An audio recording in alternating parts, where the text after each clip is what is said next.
Before I start the video, you're probably wondering why I look like this. I just got done filming some skits for the Instagram and TikTok that I will put down below, kind of trying to make fun of the exact people, we're talking about today. So if you guys could do me a favor, it would help me out a lot. If you guys could check that video out on the socials, it would mean a lot to me. Thank you, and back to the video. Hello everybody, my name is Krobus the Evil Wizard, and welcome back to the channel.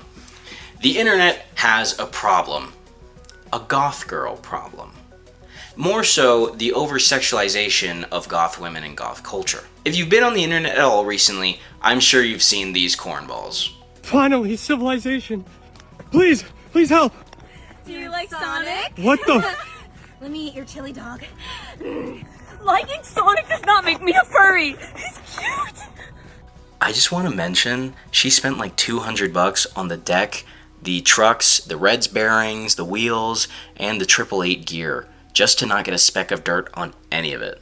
Now, usually I wouldn't have a problem with this stuff, and I do understand that it's supposed to be a comedic skit, but it's because of these kinds of people that goth women and goth culture in general has come under a lot of scrutiny and under a lot of fire in recent years.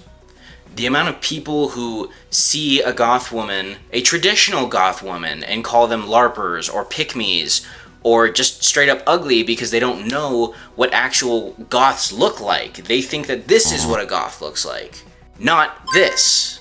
And not to mention the amount of horn dogs that just bark at the sight of a woman dressed in black. My main issue regarding these fake internet goths is because they're everywhere and they're so hard to avoid because the algorithm likes to shove it down your throat. They give a bad name to goths everywhere when they do shit like this. Oh, there's my good boy. Mommy loves you so much. Editor's note, I hope that made you extremely uncomfortable. Hey folks, sorry to cut in. I totally forgot to write an ad segment in my script, so I'm just gonna find anywhere to, put this little segment, so please forgive me, but I'd just like to take a quick word and thank our sponsor, Dubby, for sponsoring the channel and their continued support in my endeavors. Thank you so much. Thank you again. Hello there, I'm Krobus. Do you like feeling energized in the morning, but hate the taste of bitter coffee? Me too. But that's why we have Dubby here, with no dyes, no sugars and hidden ingredients, and the best part, it's completely gluten-free. With unique flavors made by Dubby, you will never find this kind of flavor anywhere else. And with prices getting out of hand, from Starbucks to Dutch Bros, this is a much cheaper alternative in the long run, with it coming up to just $1 per drink. And for all you anime lovers, right now Dubby is collaborating with Crunchyroll for the Chainsaw Man collab, and you can get a shaker of either Denji, Arize, or any character you'd like. Enter creator code KROBIS at checkout, that's KROBIS, at checkout for 10% off your order. And now back to regularly scheduled programming. Now, before I continue, I think I need to make something abundantly clear. I do not give two fucks if you are a sex worker. If you want to fist your fart box for the whole world to see, and that's how you want to make your money, that's how you want to make your bag, so be it.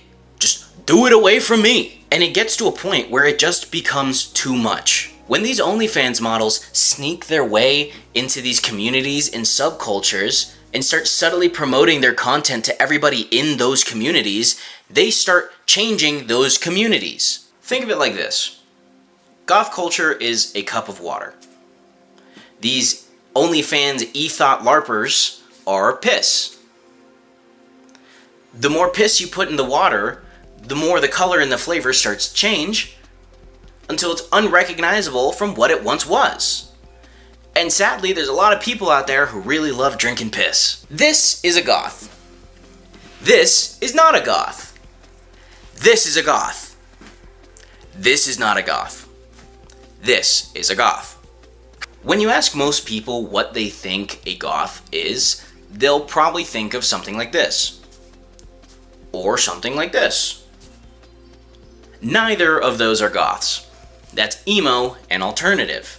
Again, neither being goth, but still being the most common types of fashion you see on the internet nowadays when people are trying to thirst trap.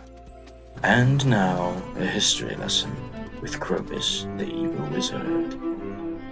But what is goth? Like, what does it mean? Where does it come from? Well, the goth subculture grew out of the late 1970s and early 1980s post-punk scene in the UK. Objects that I've shoved up my arse. Pens. With its roots overlapping with punk, which was a strongly political and anti-establishment movement.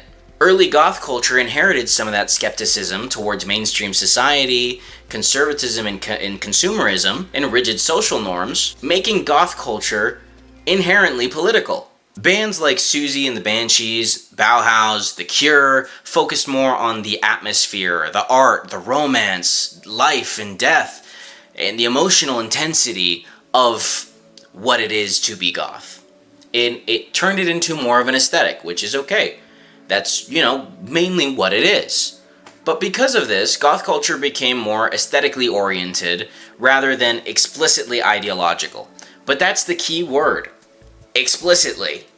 Goth culture has often and always carried social and political implications. Goth culture is all about acceptance of outsiders, queer people, unconventional identities, rejection of rigid gender expectations, interest in, dark arts, taboo themes, and emotional openness, resistance to society's idea of normalcy. Girls kiss other girls, and no one bats an eye. But when I kiss my homies goodnight, society calls me gay. Because of that, goth spaces have historically leaned socially progressive and or anti-authoritarian, making the movement inherently political. So don't let anyone tell you that goth isn't political. Its roots literally come from the post-punk movement, which is political. The basis of goth culture is founded in politics. Well, that was a neat history lesson, right? Look, I don't think there is anything inherently wrong with dressing like a goth. Even if you aren't a goth. Dress how you want to dress. More power to you. Just don't claim to be a goth when you are not a goth. My issue arises is when people like this, people like Pinkchyu and Buttercup Cosplays, invade the space to promote their OnlyFans and grift money out of sad, lonely, horny, pathetic dudes. And I understand that I'm probably making moot points here. I'm talking to a brick wall. Nothing I say is going to change how successful these women are and how they've, planted their, roots in, the online zeitgeist of goth culture. Unfortunately, I can't do anything about that. I'm just a dude in a bedroom talking to his fucking phone camera. I understand that sex sells on the internet. I've been on the internet since like 2009 when I had my iPod Touch 4. I was on YouTube, on 4chan, on R9K. I was on the deepest fucking corners of the internet at an age where I probably shouldn't have been. But that showed me something. It showed me that sex sells. Sex has always sold, and it will always sell. And I understand that maybe if you are someone who indulges in that kind of content, pays these women, and supports their OnlyFans, I understand that I don't have any influence over them. I don't have any influence over you.